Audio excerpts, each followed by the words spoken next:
ارشاد فرماتا ہے قد جاءکم من اللہ نور و کتاب مبین، تحقیق کی تمہاری جانب تمہارے رب کی طرف سے نور آ گیا، وہ کتاب مبین اور روشن کتاب آ گئی۔ مفسرین کرام اس حوالے سے اپنی تفسیر کی کتابوں میں لکھتے ہیں کہ نور سے مراد آقا کونین صلی اللہ علیہ وسلم کی ذات گرامی ہے، اور کتاب مبین سے مراد قرآن عظیم ہے۔ اس سے پتہ چلا کہ نبی کونین صلی اللہ علیہ وسلم نور بن کر کے تشریف لائے، جن کی نورانیت سے ساری کائنات منور ہو گئی، جن کی نورانیت سے کفر کا اندھیرا چھٹ گیا، جن کی نورانیت سے ایمان کا اجالا پھیل گیا، اور کتاب مبین سے مراد قرآن عظیم ہے۔ قرآن عظیم نبی پاک صلی اللہ علیہ وسلم کا وہ عظیم معجزہ ہے جو اللہ رب العزت نے اپنے محبوب صلی اللہ علیہ وسلم پر نازل فرمایا۔ آپ غور فرمائیں، تاریخ کا وہ ورق آپ کی نگاہوں کے سامنے رکھوں جب آقا کونین صلی اللہ علیہ وسلم کی آمد سے پہلے دنیا ظلمت و تاریکی میں ڈوبی ہوئی تھی۔ حضرت عیسیٰ علیہ السلام اور آقا کونین صلی اللہ علیہ وسلم کے درمیان تقریباً 570 برس کا زمانہ گزرا۔ اس درمیان کوئی نبی تشریف نہیں لایا۔ حضرت عیسیٰ علیہ السلام نے جو اپنی قوم کو پیغام دیا تھا، اس پیغام کو لوگوں نے فراموش کر دیا۔ اللہ وحدہ لا شریک کی عبادت کرنے کا حکم دیا تھا حضرت عیسیٰ علیہ السلام نے۔ حضرت عیسیٰ علیہ السلام نے اپنی قوم کو پیغام دیا تھا کہ ایک خدا وحدہ لا شریک کی عبادت کرو، دوسرا کوئی خدا نہیں ہے، وہی معبود حقیقی ہے، اسی کی بارگاہ میں اپنی پیشانی جھکاؤ۔ لیکن حضرت عیسیٰ علیہ السلام کے ذریعے دی گئی تعلیم کو لوگوں نے فراموش کر دیا۔ عیسائیت 3 خداؤں کو ماننے لگی۔ اس طور پر وہ کفر اور شرک میں مبتلا ہو گئے، گناہوں میں مبتلا ہو گئے۔ حضرت عیسیٰ علیہ السلام کو خدا کا بیٹا مان لیا، حضرت مریم کو خدا کی بیوی مان لیا، معاذ اللہ رب العالمین۔ اس طریقے پر وہ تثلیث کے قائل ہو گئے اور 3 خداؤں کی عبادت کرنے لگے۔ آقا کونین صلی اللہ علیہ وسلم کی آمد سے پہلے یونان کی سرزمین پر بچوں کو پہاڑ کی چوٹیوں سے پھینکا جاتا تھا۔ آپ تاریخ کا ورق اٹھائیں، آپ کو معلوم ہوگا کہ ہندوستان کی سرزمین پر ستی کی رسم پائی جا رہی تھی۔ ہندوستان کی سرزمین پر بیواؤں کو بدھواؤں کو زندہ جلا دیا جاتا تھا، اور ان کے اوپر کوئی آنسو بہانے والا نہیں رہتا تھا۔ آپ تاریخ کا ورق اٹھا کر کے دیکھیں، آج اگر کسی کے گھر میں بچہ پیدا ہوتا ہے، چاہے وہ اندھا ہی کیوں نہ ہو، چاہے وہ لولا ہی کیوں نہ ہو، چاہے وہ لنگڑا ہی کیوں نہ ہو، وہ اپنے بچے کو سنبھالتا ہے اور ہر اعتبار سے اس کا علاج کرنے کی کوشش کرتا ہے، اس کے آنکھوں کی بینائی واپس لانے کی کوشش کرتا ہے۔ اگر اس کے اعضاء میں نقص ہے، اگر اس کے باڈی کے پارٹس میں اگر کوئی کمی ہے، تو اس کو دوا علاج کے ذریعے اس کو درست کرنے کی کوشش کرتا ہے، اور یہ کہتا ہے یہ میرا لاڈلا ہے، یہ میرا بیٹا ہے، یہ میری بیٹی ہے اگرچہ اندھی ہے، یہ میرا لاڈلا ہے اگرچہ لولا لنگڑا ہے، میرا بیٹا ہے۔ ایک باپ اپنے بیٹے سے محبت کرتا ہے، لیکن آپ تاریخ کا وہ ورق نگاہوں کے سامنے لائیں، جب یونان کی سرزمین پر قدیم یونانی روایت کو برقرار رکھتے ہوئے اگر کوئی بچہ اندھا پیدا ہوتا ماں کے پیٹ سے، یا لولا پیدا ہوتا، یا لنگڑا پیدا ہوتا، یا اس کے اعضاء میں کوئی کمی رہ جاتی، تو اب ایسے بچے کو دنیا میں رہنے کا کوئی حق حاصل نہیں تھا۔ اس بچے کو حکومت اپنے قبضے میں لے لیتی، اور قبضے میں لینے کے بعد ماں باپ کو خبر بھیجوایا جاتا کہ اب تمہارے بچے کو دنیا میں رہنے کا حق حاصل نہیں ہے۔ آج ہم اور آپ اتنا پیار کرتے ہیں، اگر کسی کے اندھے کو دیکھ لیا کہ وہ ٹرین میں بیٹھنا چاہتا ہے تو آپ ہاتھ پکڑ کر کے ٹرین میں بٹھا دیتے ہو، آپ ہاتھ پکڑ کر کے اس سڑک پار کرا دیتے ہو، آپ اس کے ہاتھ پر دو چار پیسے، دو چار روپے رکھ دیتے ہو اس کی ضرورت پوری کرنے کے لیے، اس لیے کہ اس کی آنکھوں میں بینائی نہیں ہے، وہ آنکھوں سے کچھ دیکھ نہیں پا رہا ہے۔ آپ اس کے ساتھ الفت و محبت کا اظہار کرتے ہو۔ اگر کوئی اندھا سامنے کسی کھائی میں گرا چاہتا ہے یا کسی گڈھے میں گرا چاہتا ہے، دوڑ کر کے آپ ہاتھ پکڑ لیتے ہو اور اس کو دوسرے راستے پر لگا دیتے ہو، اسے بچا دیتے ہو۔ لیکن آپ تاریخ کا ورق اٹھا کر کے دیکھیں، آقائے کونین صلی اللہ علیہ وسلم کے آمد سے پہلے یونان کی سرزمین پر اس بچے کو لے کر کے، جس کے ماں باپ کو بلایا جاتا، اور بلائے کے بعد لوگ اکٹھا ہوتے میدان میں، اور پہاڑ کی چوٹی پر اس بچے کو لے جایا جاتا، ماں باپ اسے اپنی گود میں لے کر کے جاتے، اور پہاڑ کی چوٹی پر لوگ پہنچتے، اور پہنچنے کے بعد لوگ شاباشی دینے کے لیے، انسان کتنا بے رحم ہو چکا تھا، انسان کے دل میں رحم و کرم کا کوئی جذبہ نہیں پایا جا رہا تھا، انسان ہوتے ہوئے بھی جانوروں سے بدتر زندگی گزار رہا تھا۔ لوگ ماں باپ کو شاباشی دینے کے لیے میدان میں اکٹھا ہو جاتے، ماں باپ اتنا بے رحم تھے کہ اسی کی کوکھ سے پیدا ہوا بچہ اگرچہ لولا لگ رہا ہے، اگرچہ اندھا ہے، اگرچہ اس کے اعضاء میں نقص ہے، مگر وہی ماں اسے لے جا کر کے پہاڑ کی چوٹی پر لے کر کے جاتی، باپ ساتھ میں جاتا، اور پھر ایک اشارہ ہوتا حکومت کی طرف سے، جس طریقے پر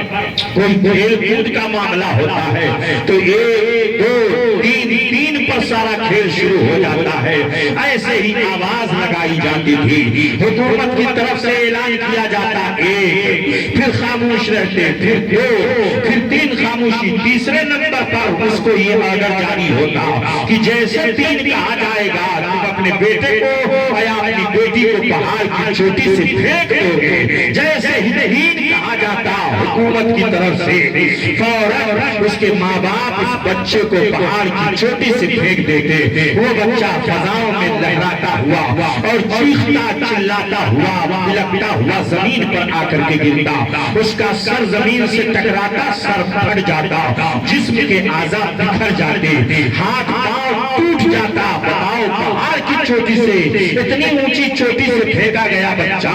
اس کے اعضاء فوراً بکھر جاتے، جسم کے سارے اعضاء ادھر ادھر ہو جاتے، سر زمین سے ٹکراتا،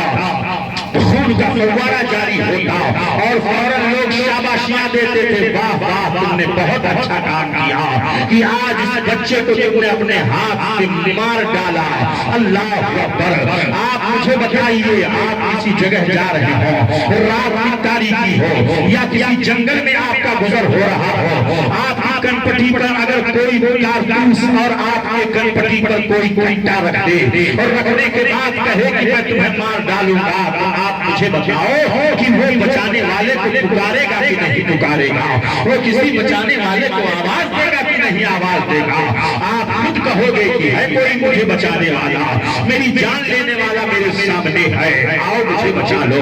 یقیناً جب جان پر بن آتی ہے تو جان بچانے کے لیے آدمی آواز دیتا ہے، اپنے کسی ساتھی کو پکارتا ہے، اپنے کسی مونس کو پکارتا ہے، اپنے کسی غمخوار کو پکارتا ہے کہ آؤ میری جان کو بچا لو۔ یونان کی سرزمین پر جس بچی کو یا جس بچے کو پہاڑ کی چوٹی سے پھینکا گیا ہوگا، مجھے بتاؤ کہ اس نے پکارنے والے نے اس بچے نے پکارا ہوگا کہ نہیں پکارا ہوگا؟ کسی بچانے والے کو اس نے پکارا ہوگا کہ نہیں پکارا ہوگا؟ عرب کی سرزمین پر بچیوں کو زندہ زمین میں گاڑا جا رہا تھا۔ آپ اندازہ لگائیے اتنا ظلم و ستم پورے زمین پر ہو رہا تھا۔ عرب کی سرزمین پر بچیوں کو زندہ زمین میں گاڑا جاتا تھا۔ ایک باپ کے ہاں اگر بچی پیدا ہوتی تھی اس کا سر شرم سے چھپ جاتا تھا اور وہ کسی کو منہ دکھانے کے لائق نہیں رہتا تھا۔ بچیوں کی پیدائش کو عام سمجھا جاتا تھا، اس کو بڑا منحوس سمجھا جاتا تھا، وہ منحوس اب گردانا جاتا تھا، معاشرے میں اس کا کوئی وقار نہ تھا۔ لوگ اس کو حقارت کی نگاہوں سے دیکھتے تھے کہ ارے اس کے یہاں بچی پیدا ہوئی ہے،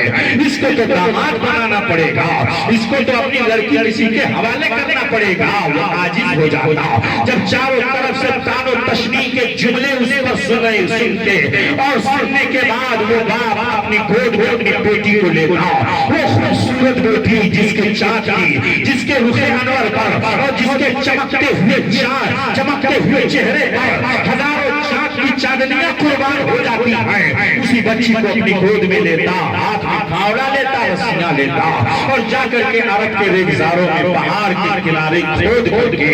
اس بچی کو زمین میں اسے گاڑ دیتا۔ وہ بچی چیختی چلاتی، اس کی آواز کو سننے والا کوئی نہ تھا، فضاؤں میں اس کی آواز چلی جاتی، اس کی آواز کو سننے والا کوئی نہ تھا۔ مجھے آپ بتائیے عرب کی سرزمین پر جس بچی کو زمین میں گاڑا گیا ہوگا ان ہزاروں بچیوں نے کسی بچانے والے کو پکارا ہوگا کہ نہیں پکارا ہوگا؟ میں کہتا ہوں بچیوں نے ضرور پکارا ہوگا۔ بیواؤں کو مارا جا رہا تھا، بدھواؤں پر ظلم و ستم کیا جا رہا تھا، کمزوروں پر ظلم و ستم کیا جا رہا تھا، مزدوروں کا کوئی وقار نہ تھا۔ آج ایک سیٹھ اپنے مزدور کی قدر کرتا ہے کہ نہیں قدر کرتا ہے؟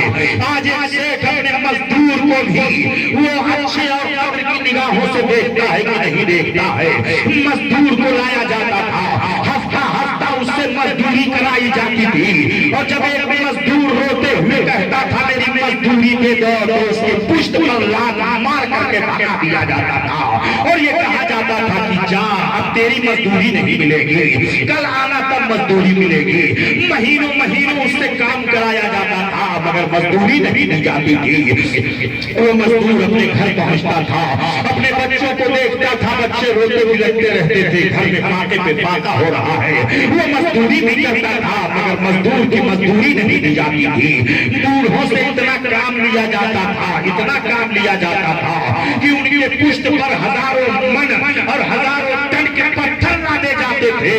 بوڑھوں کا کوئی وقار نہ تھا۔ اللہ اکبر! اگر کسی کا باپ مر جاتا تھا وہ بچہ یتیم کہلاتا تھا،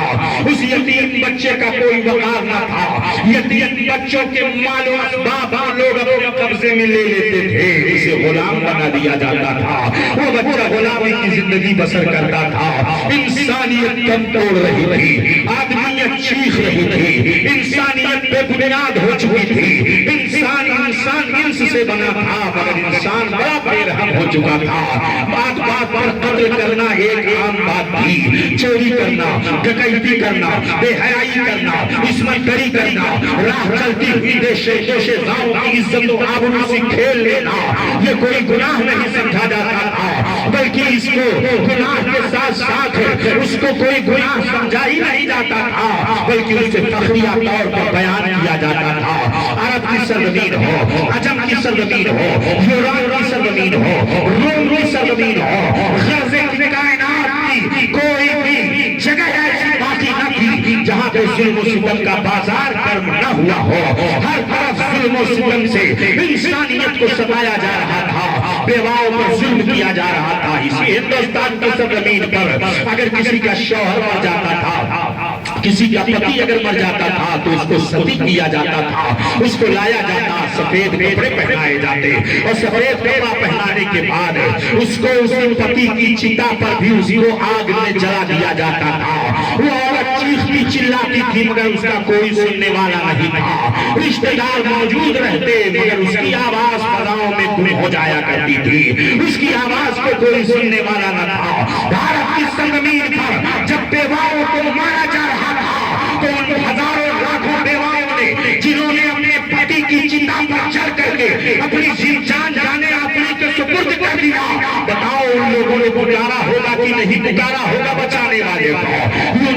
سرزمین سے پکارا جا رہا ہے، آؤ کوئی بچانے والا،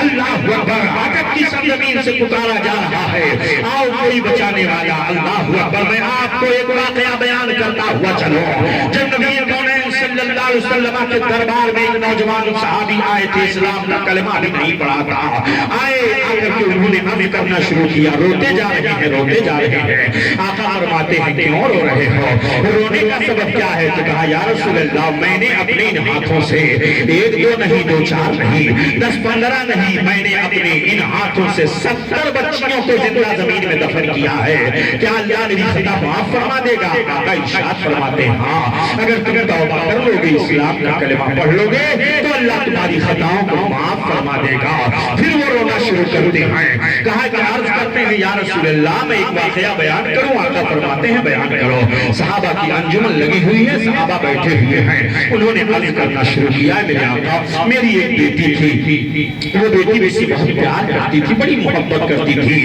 وہ میری لاڈلی بیٹی تھی، مگر میں نے ایک دن اپنی اس بچی کو اپنی گود میں لیا، وہ بچی بہت خوش تھی کہ آج میرے باپ نے مجھے گود میں لے لیا ہے، میں کبھی اسی اپنی گود میں میں نے نہیں لیا تھا، کبھی میں نے اس کو کاندھے پر نہیں بٹھایا تھا، کبھی میں نے اس کے رخسار کا بوسہ نہیں لیا تھا، لیکن جب میں نے اسے اپنی گود میں اٹھایا تو میری بیٹی بہت خوش ہو گئی، اے میرے آقا میں اسے لے جا کر کے پہاڑ کے کنارے میں نے زمین کھودنا شروع کیا، اس کو ایک پتھر پر میں نے بٹھا دیا، اور بٹھانے کے بعد جب میں زمین کھودنا شروع کیا تو میری بچی کہتی ہے کہ اے میرے ابو جانی آپ کیا کر رہے ہیں، آپ کیوں اس زمین کو کھود رہے ہیں، کیوں کھود رہے ہیں؟ یا رسول اللہ وہ میرے ارادے کو نہیں جانتی تھی، وہ میرے ارادے کو بھانپ نہیں پا رہی تھی، میں نے گڈھا مکمل کر لیا، اور گڈھا مکمل کرنے کے بعد میں نے اس کو قریب گڈھے کے لا کر کے میں نے اس کو ایک دھکا دیا،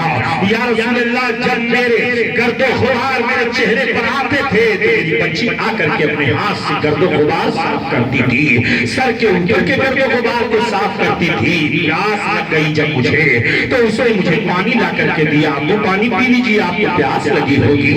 یہ میرے آقا اور میری بیٹی یہ کہہ کر کے وہ رونا شروع کرتے ہیں اور عرض کرتے ہیں یا رسول اللہ میری بیٹی مجھ سے بہت محبت کرتی تھی، مگر میں نے اسے زمین میں دفن کر دیا،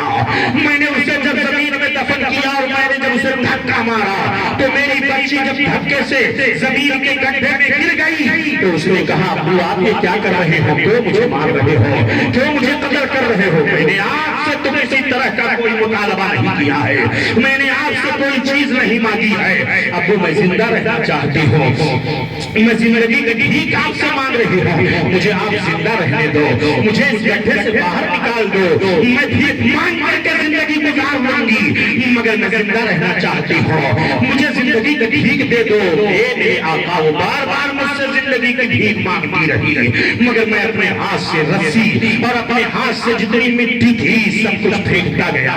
پتھر پھینکتا گیا، یہاں تک کہ جب اس کے جسم کی سکت باقی نہ رہی اور اس کی قوت باقی نہ رہی تو یا رسول اللہ جب اس کے جسم کی حرکت ختم ہو گئی تو اس نے اپنے ہاتھ کو رب کی بارگاہ میں اٹھایا اور اٹھانے کے بعد اس میری بچی نے کہا تھا کہ اے میرے رب میں نے سنا ہے کہ تو اپنا ایک آخری نبی بھیجنے والا ہے، اے اللہ تو اس نبی کو بھیج دے جس کے آنے سے بچیوں کو وقار مل جائے، جس کے آنے سے بچیوں کو زندگی مل جائے، جس کے آنے سے بچیاں آنگنوں میں کھیلنے لگے، جس کے آنے سے بچیوں کے رخسار کا بوسہ دیا جانے لگے، جس کے آنے سے بچیوں کو وقار مل جائے۔ میرے آقا میری بیٹی نے آپ کو یاد کیا تھا، تب تک نبی کی نگاہیں بھیگ جاتی ہے۔ میرے مصطفیٰ فرماتے ہوئے بچی کا ذکر دوبارہ سناؤ، جس بچی نے جاتے جاتے میرا ذکر کیا ہو، جس بچی نے جاتے جاتے میرا نام لیا ہو، وہ دوبارہ اس واقعے کو بیان کر رہے ہیں۔ آقا رونے لگتے ہیں، صحابہ رونے لگتے ہیں، صحابہ کی آنکھیں بھیگ جاتی ہیں،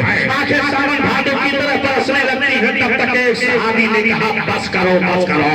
کب تک مصطفیٰ جان رحمت کو رلاتے رہو گے؟ میرے مصطفیٰ جب اس بچی کو یاد کریں گے تو آقا کی نگاہیں بھیگ جائیں گی۔ آقا کونین صلی اللہ علیہ وسلم ارشاد فرماتے ہیں تم دامن اسلام میں داخلہ لے لو، کلمہ پڑھو، اللہ تمہارے سارے خطاؤں کو معاف فرما دے گا، رب قدیر کی مغفرت کا پروانہ عطا